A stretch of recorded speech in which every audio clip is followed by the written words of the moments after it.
اعوذ باللہ من الشیطان الرجیم بسم اللہ الرحمن الرحیم۔ عزیز طلباء کرام، آج ہم اصول الشاشی کا دوسرا سبق پڑھیں گے۔ اصول الشاشی کا جو دوسرے سبق کی عبارت ہے وہ سب سے پہلے ہم پڑھیں گے، اس کا ہم ترجمہ کریں گے، پھر اس کے بعد ہم اس پر تبصرہ کریں گے۔ پہلے اصول الشاشی کی عبارت سماعت فرمائیں۔ وَخَصَّ الْمُسْتَنبِطِينَ مِنْهُمْ بِمَزِيدِ الْإِصَابَةِ وَثَوَابِهِ وَالصَّلَاةُ عَلَى النَّبِيِّ وَأَصْحَابِهِ وَالسَّلَامُ عَلَى أَبِي حَنِيفَةَ وَأَحْبَابِهِ۔ اب اس عبارت کا ترجمہ سماعت فرمائیں کہ خاص کیا مستنبطین یعنی مجتہدین کو، خاص کیا ان علماء کرام میں سے حق تک رسائی کی زیادتی کے ساتھ اور ثواب کی زیادتی کے ساتھ، اور رحمت کاملہ نازل ہو نبی پاک صلی اللہ تعالی علیہ وآلہ وسلم پر اور آپ کے اصحاب پر، اور سلامتی ہو اللہ کی علی ابی حنیفہ امام اعظم ابو حنیفہ رضی اللہ تعالیٰ عنہ پر اور آپ کے احباب پر۔ اب اس عبارت پر ہم تبصرہ کرتے ہیں۔ پہلے وَخَصَّ الْمُسْتَنبِطِينَ، اب یہ جو مستنبطین لفظ آیا ہے یہ باب استفعال سے اس کا تعلق ہے۔ یہ اسم فاعل جمع مذکر کا صیغہ ہے اور اس کا معنی ہے مشقت کے ساتھ چشمے میں سے پانی نکالنا۔ اب یہاں پر ایک سوال پیدا ہوتا ہے، سوال یہ پیدا ہوتا ہے کہ مستنبطین کا لفظ استعمال کیوں کیا گیا، اس جگہ پر مجتہدین کا لفظ استعمال کر دیا جاتا۔ تو دیکھو جو مصنفین حضرات ہوتے ہیں یہ چاہتے ہیں کہ ہم اس طرح کا لفظ استعمال کریں تاکہ وہ اس کے اندر کوئی نہ کوئی حکمت ہو۔ اب اس مستنبطین لفظ کو استعمال کرنے میں حکمت یہ ہے کیونکہ اس کے اندر ایک مشقت کا پہلو موجود ہے۔ تو یہ جو مجتہدین حضرات ہوتے ہیں تو چونکہ یہ جب احکام کو نکالتے ہیں تو اس وقت ان کو بڑی مشقت لاحق ہوتی ہے۔ اب دیکھیے پہلے یہ ادلہ اربع میں سے غور کرتے ہیں، پہلے قرآن مجید میں غور کرتے ہیں، مسئلہ مل جائے، اگر مسئلہ نہ ملے تو پھر یہ احادیث مبارکہ پر غور کرتے ہیں، پھر احادیث میں بھی جب مسئلہ نہ ملے تو پھر یہ اجماع امت پر آتے ہیں، پھر یہ قیاس کرتے ہیں، پھر اس میں سے علت ڈھونڈتے ہیں، پھر اس پر جا کر یہ حکم مرتب فرماتے ہیں۔ دیکھو کتنی مشقت کرنی پڑتی ہے۔ تو اس واسطے مجتہدین کے لفظ کے بجائے انہوں نے مستنبطین کا لفظ استعمال کیا۔ پھر اس کے بعد بمزید الاصابۃ، یہ پہلے والا ہی جو پچھلے سبق میں آپ نے پڑھ لیا کہ یہ اضافت صفت الی الموصوف ہے، یعنی کہ صفت کو اٹھا کر موصوف والی جگہ پر لائے اور اس کو بنا دیا مضاف اور پھر دوسرے کو بنا دیا مضاف الیہ۔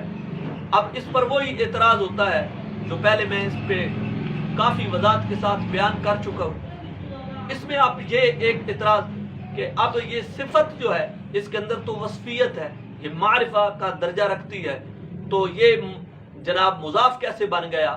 تو مضاف کے لیے تو جناب نکرہ ہونا چاہیے۔ تو اس سے کا جواب یہ کہ اس کو پہلے وصفیت سے خالی کیا اور پھر اس کو نکرہ بنایا، نکرہ بنا کر پھر اس کو مضاف بنایا اور پھر اس کی نسبت جو ہے مضاف الیہ کی جانب کر دی۔ تو اس طرح کر کے یہ مضاف اور مضاف الیہ اس کو بنایا گیا۔ آگے آ گیا والصلاۃ لفظ، اب یہ رحمت کاملہ نازل ہو علی النبی، نبی کریم صلی اللہ تعالی علیہ وآلہ وسلم پر۔ اب یاد رکھیے کہ جو ان نبی لفظ آیا ہے اس پر جو الف لام ہے وہ عہد خارجی کا ہے، الف لام عہد خارجی کا ہے، جس سے مراد نبی پاک صاحب الاولاق صلی اللہ تعالی علیہ وآلہ وسلم کی ذات ببرکات جو ہے مراد ہے۔ اب یہاں ایک اور بھی سوال پیدا ہوتا ہے کہ نبی کا جو ہے ذکر کیا گیا لیکن جو ہے آپ کا نام محمد صلی اللہ تعالی علیہ وآلہ وسلم بالتصریح ذکر نہیں کیا گیا، حالانکہ ادھر یہاں پر محمد صلی اللہ تعالی علیہ وسلم جو ہے آپ کا اسم مبارک ذکر کرنا چاہیے تھا۔ تو اس کا جواب یہ ہے کہ نبی جو ہے یہ رسول پاک صلی اللہ تعالی وسلم کے نام کے ساتھ اتنا خاص ہے اور اتنا مشہور ہے کہ جب بھی نبی لفظ بولا جائے تو ذہن صرف رسول پاک صلی اللہ تعالی علیہ وآلہ وسلم کی جانب ہی جاتا ہے، باقی کسی نبی کی جانب نہیں جاتا۔ اور اس کا ایک اور یہ بھی جو ہے جواب ہے کہ جب بھی کسی لفظ کو مطلق بولا جائے تو اس کا فرد کامل ہی مراد ہوتا ہے، اور سارے نبیوں میں فرد کامل رسول پاک محمد عربی صلی اللہ تعالی علیہ وآلہ وسلم کی ذات ببرکات ہی ہے۔ تو اس واسطے نبی کا لفظ ہی جو ہے ذکر کیا گیا۔ اور پھر اس کے بعد اصحاب ہی لفظ آیا۔ اصحاب جمع ہے صاحب کی۔ اب جو ہے ایک ہوتا ہے صحابہ اور ایک ہوتا ہے اصحاب۔ جو اصحاب لفظ ہے یہ عام ہے، یہ کسی کے بارے میں بھی بولا جا سکتا ہے، اور جو صحابہ کا لفظ ہے یہ خاص ہے، یہ صرف نبی پاک صلی اللہ تعالی وسلم کے ساتھیوں کے بارے میں ہی بولا جا سکتا ہے، اور اس کے علاوہ ان کے علاوہ کسی کے ساتھ یہ لفظ نہیں بولا جا سکتا۔ آگے آ گیا والسلام۔ اب والسلام پر جو الف لام ہے یہ مضاف الیہ کے عوض میں آیا ہے، جسے کہتے ہیں سلامت اللہ، یہ مضاف الیہ کے عوض میں آیا ہے۔ اور آگے جو ہے علی ابی حنیفہ تھا۔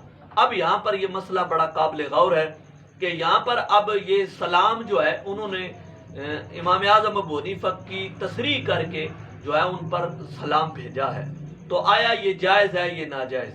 یاد رکھو حاشیہ جو ہے اس کا 8 نمبر حاشیے پر یہ والسلام اختلف فی ان الصلاۃ والسلام علی غیر الانبیاء جائز ام لا، فذهب بعضهم الى کراہیت وبعضهم الى تحریمہ وما ذهب الیہ جمہور انه لا يجوز ابتداء۔ یا حاشیہ نمبر 8 جو ہے آپ کو یہ نظر بھی آ جائے گا، حاشیہ نمبر 8 میں آپ دیکھیں گے تو لکھا ہوا ہے کہ سلام کے بارے میں اختلاف ہے علماء کرام کا کہ یہ غیر انبیاء پر پڑھنا جائز ہے یا ناجائز ہے۔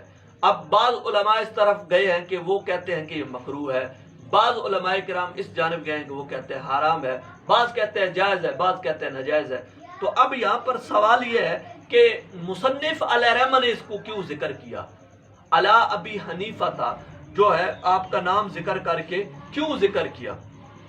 تو انہوں نے اس لیے ذکر کیا ہے کہ وہ ان علماء کے ساتھ ہیں جو غیر انبیاء پر سلام بھیجنا جائز سمجھتے ہیں، تو اس لیے انہوں نے بھی اس کا جو ہے ذکر کیا ہے۔ اور دوسرا جو ہے حاشیہ نمبر جو ہے 8 پر آپ دیکھیں تو یہ لکھا ہوا ہے اشارۃ الی انہ من التابعین۔ امام اعظم ابو حنیفہ کا صحابہ کے بعد فوراً امام اعظم ابو حنیفہ کا تذکرہ کرنا اس بات کی طرف اشارہ ہے کہ حضرت امام اعظم ابو حنیفہ رضی اللہ تعالیٰ عنہ تابعین میں سے ہے، تابعین میں سے ہے، اس بات کی طرف اشارہ ہے۔ اور دوسرا جو ہے وہ امام اعظم ابو حنیفہ رضی اللہ تعالیٰ عنہ کا ذکر کرنا تو اس بات کی طرف بھی اشارہ ہے کہ مصنف علیہ رحمہ جو ہے وہ حنفی مذہب کے ساتھ تعلق رکھتے تھے، اس وجہ سے آپ نے امام اعظم ابو حنیفہ رضی اللہ تعالیٰ عنہ کا بالتصریح تذکرہ فرمایا۔ امام اعظم ابو حنیفہ رضی اللہ تعالیٰ عنہ تابعین میں سے بھی ہے۔ امام اعظم ابو حنیفہ رضی اللہ تعالیٰ عنہ نے حضرت انس بن مالک رضی اللہ تعالیٰ عنہ کو دیکھا تھا، اس وجہ سے آپ کو تابعین میں شمار کیے جاتے ہیں۔ وَأَحْبَابِهِ کا لفظ آیا، وَأَحْبَاب کا جو لفظ آیا ہے یہ احباب یا اس سے مراد آپ کے ہم اثر کے علماء ہیں اور آپ کے تلامذہ ہیں، آپ کے شیوخ ہیں، وہ سارے مراد ہیں، ان پر بھی انہوں نے اس سلامتی کا تذکرہ کیا ہے۔ اس کے بعد آ گیا وَبَعْدُ فَإِنَّ أُصُولَ الْفِقْهِ أَرْبَعَةٌ۔ بعد اس کے بعد اس کا مضاف الیہ موصوف ہے، بعد الحمد والصلاۃ، یہ اس کا مضاف الیہ یہ مغذوف ہے، اور جب اس کا مضاف الیہ محذوف ہو تو اسی طرح پڑھتے ہیں وبعد، ضمہ لگا کر پڑھا جاتا ہے اس پر۔ فإن اصول الفقہ، کہ بے شک فقہ کے اصول جو ہے، اربعۃ، چار ہے، یہ اس کی خبر ہے ان کی۔ کتاب اللہ تعالی، اب یہ ادلہ اربع کا تذکرہ کیا ہے، اصول فقہ چار ہے، ان کو ادلہ اربع بھی کہا جاتا ہے۔ اب جو ادلہ اربع ان کو کہا جاتا ہے، ادلہ اربع کون کون سے ہیں؟ پہلا ہے کتاب اللہ، دوسرا ہے سنت رسول اللہ، سنت رسول اللہ سے مراد رسول پاک صلی اللہ تعالی وسلم کی احادیث مبارکہ ہے، تیسرا اجماع ہے، اور چوتھا قیاس ہے۔ ان کو ادلہ اربع کہا جاتا ہے۔ اب یہاں پر سوال پیدا ہوتا ہے کہ ان کا ذکر قرآن مجید کے اندر بھی ہے یا کوئی نہیں؟ تو اس کا جواب یہ ہے کہ اس کا ذکر قرآن مجید سورۃ النساء میں اللہ تبارک و تعالی ارشاد فرماتا ہے، یا ایھا الذین آمنوا اطیعوا اللہ واطیعوا الرسول واولی الامر منکم فان تنازعتم فی شیء فردوہ الی اللہ والرسول۔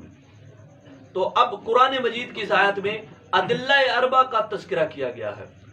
پہلا جو اطیعوا اللہ ہے، اس سے مراد کتاب اللہ ہے، اور دوسری جگہ پر آگے چل کے آیا اطیعوا الرسول، اس سے مراد سنت رسول اللہ یعنی حدیث رسول اللہ صلی اللہ تعالی وسلم کی مراد ہے، اور آگے آیا وَأُولِي الْأَمْرِ مِنْكُمْ، اس سے مراد اجماع امت ہے، اور آگے فَرُدُّوهُ إِلَى اللَّهِ وَالرَّسُولِ، اس سے مراد جو ہے وہ قیاس ہے۔ اب ان ادلہ اربع کا تذکرہ جو ہے قرآن مجید کے اندر بھی موجود ہے، اور پھر ادلہ اربع جو ہے یہ چار۔ اب اس میں پہلا ہے کتاب اللہ۔ اب یہ جو کتاب اللہ ہے، اس کے شرعی دلیل ہونا، اس سے کیا مراد ہے؟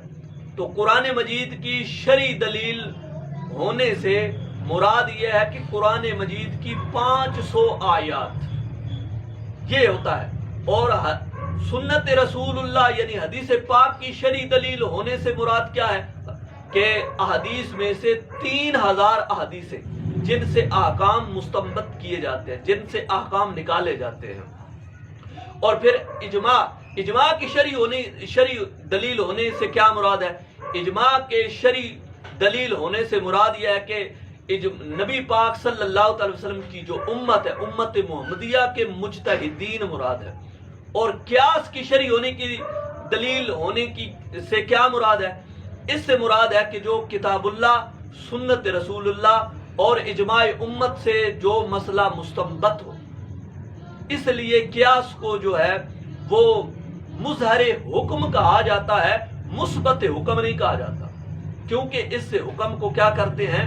ظاہر کرتے ہیں۔ پہلے کتاب اللہ میں سے حکم تلاش کرتے ہیں، مل جائے تو پھر حدیث کی طرف نہیں آتے، اور پھر اگر نہ ملے تو حدیث کی طرف آتے ہیں، اور حدیث میں سے بھی مسئلہ نہ ملے تو پھر اجماع امت کی طرف آتے ہیں۔ اب اجماع امت میں بھی نہ ملے تو پھر ان تینوں میں سے قیاس کرتے ہیں، پھر اس کو قیاس کرتے ہیں اور اس کی علت تلاش کر کے حکم کو نکالا جاتا ہے۔ اس کی جو ہے اس کا ایک پورا باب ہے آگے، وہ انشاءاللہ تعالی ہم پڑھیں گے۔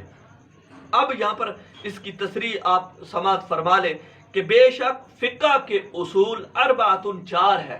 کتاب اللہ تعالی، اللہ تعالیٰ کی کتاب یعنی قرآن مجید مراد ہے، وہ سنت رسول ہی، اور رسول پاک صلی اللہ علیہ وسلم کی سنت یعنی رسول پاک صلی اللہ علیہ وسلم کی حدیث مبارکہ مراد ہے، وہ اجماع الامتی، اور امت کا اجماع، اس سے مراد نبی پاک صلی اللہ تعالی علیہ وسلم کی امت مراد ہے، والقیاس، اور قیاس جو ہے فلا بد من البحث فی کل واحد من هذه الاقسام لیعلم بذالک طریق تخریج الاحکام، ضروری ہے بحث کرنا ان اقسام میں سے ہر ایک سے، بحث کرنا ضروری ہے تاکہ معلوم ہو جائے اس کے ذریعے احکام کو نکالنے کے طریقے، تاکہ معلوم ہو جائے، اس لیے ہر ایک سے بحث کریں گے مصنف علیہ رحمہ۔